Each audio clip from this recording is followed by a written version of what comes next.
7 years, 7 long years, and an influential Catholic bishop still does not have a proper gravestone. How could that happen?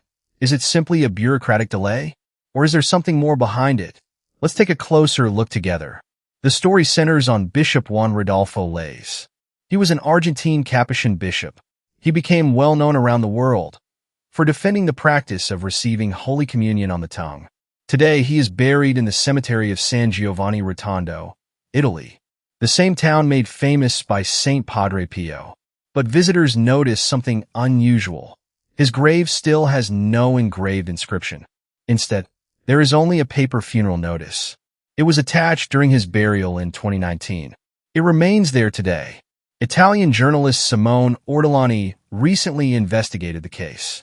He says the story first came to his attention through canon lawyer Francesco Petruno. During a pilgrimage to San Giovanni Rotondo, Petruno visited the cemetery. He noticed that Bishop Laise's grave looked unfinished. That discovery led to further investigation. Who was Bishop Laise? According to Ortolani, he served as Bishop of San Luis in Argentina for 30 years, from 1971 until 2001.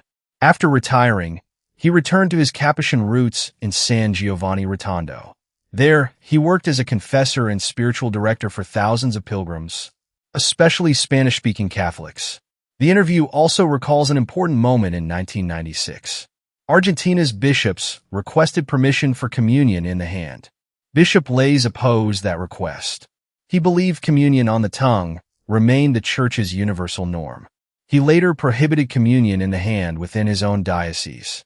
He explained his reasons in a book about the history and church documents concerning the practice. The interview notes that his position was shared by several well-known Catholic figures, including Mother Teresa, Cardinal Raymond Burke, Cardinal Robert Serra, and Bishop Athanasius Schneider.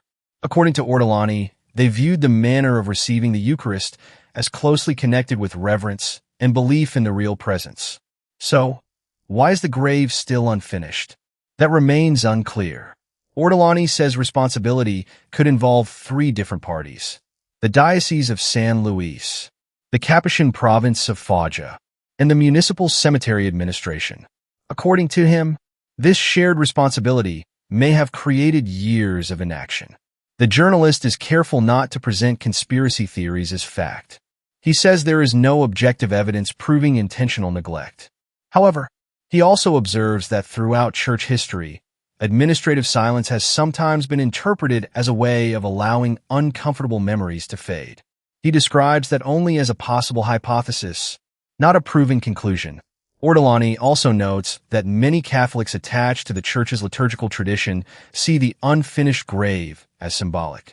For them, it represents what they view as a kind of posthumous exile.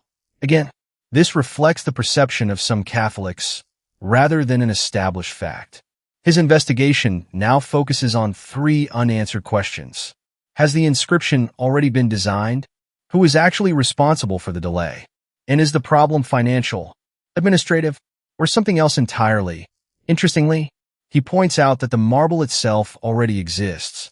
Only the inscription has never been completed. He says he hopes the explanation is simply bureaucratic neglect.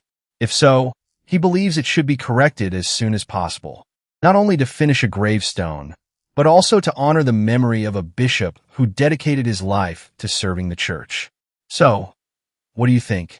After 7 years, should this unfinished grave finally receive the inscription that many believe is long overdue?